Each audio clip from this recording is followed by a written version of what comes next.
अभी तक आपने इस चैनल को सब्सक्राइब नहीं किया है तो सब्सक्राइब कर दीजिए और बेल आइकन को प्रेस कर दीजिए, जिससे इस चैनल पर प्रस्तुत होने वाली पुराण की बात और कथाएं आप तक पहुंचती रहे। विभिन्न तिथियों एवं नक्षत्रों में कालसर्प से डैसे हुए पुरुष के लक्षण, नागों की उत्पत्ति की कथा।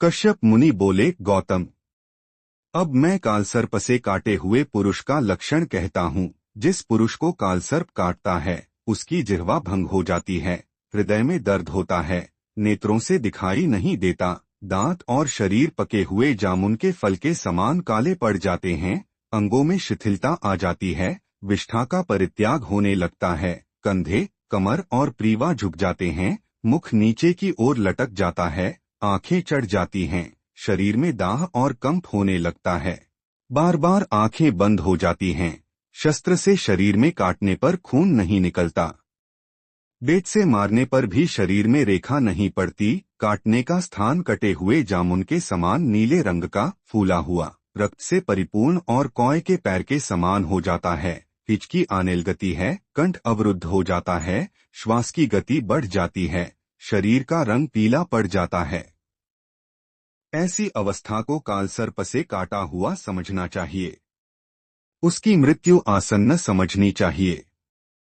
घाव फूल जाए, नीले रंग का हो जाए, अधिक पसीना आने लगे, नाक से बोलने लगे, ओठ लटक जाए, हृदय में कंपन होने लगे तो कालसर्प से काटा हुआ समझना चाहिए।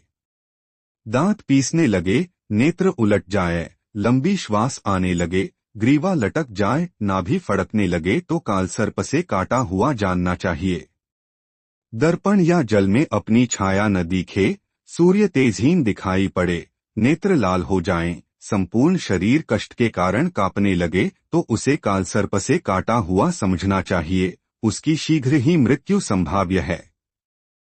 अष्टमी, नवमी, कृष्णा चतुर्दशी और नागपंचमी के दिन जिसको सांप काटता है उसके प्रायः प्राण नहीं बचते।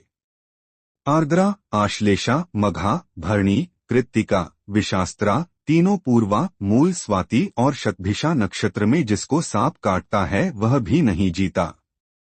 इन नक्षत्रों में विष पीने वाला व्यक्ति भी तत्काल मर जाता है। पूर्वोक्त तिथि और नक्षत्र दोनों मिल जाएं तथा खंडहर में, श्मशान में और सूखे वृक्ष के नीचे जिसे सांप काटता है वह नहीं जीता। मनुष्य के शरीर में 108 मर्मस्थान है, उनमें भी शंख अर्थात ललाट की हड्डी, आंख, भ्रूमध्य, वस्ती, अंडकोश का ऊपरी भाग, कक्ष, कंधे, हृदय, वक्षस्थल, तालु, ठोड़ी और गुदा, ये 12 मुख्य मर्मस्थान हैं। इनमें सर्प काटने से अथवा शस्त्रापात होने पर मनुष्य जीवित नहीं रहता। अब सर्प काटने के बाद जो वैद्य को बुलाने जाता है उस दूत का लक्षण कहता हूँ।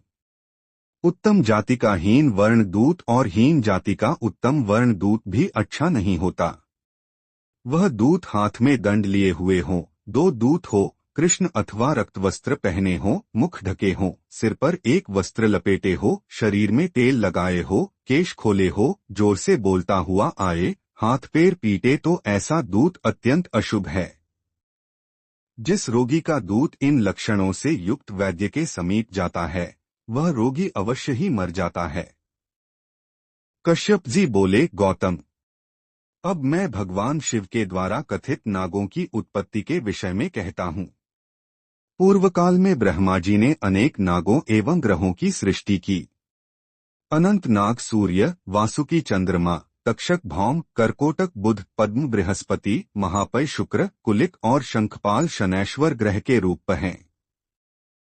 रविवार के दिन 10वां और 14वां यामार्थ, सोमवार को 8वां और 12वां, भौमवार को 6ठा और 10वां, बुधवार को 9वां, बृहस्पति को 2रा और 6ठा, शुक्र को 4था, 8वां और 10वां, शनिवार को 1ला, 16वां, 2रा और 12वां प्रहरार्ध अशुभ है। इन समयों में सर्प के काटने से व्यक्ति जीवित नहीं रहता। और ये सभी बातें पुराण में कहा है। और ऐसी वीडियो के लिए लाइक करें, शेयर करें और सब्सक्राइब जरूर करें।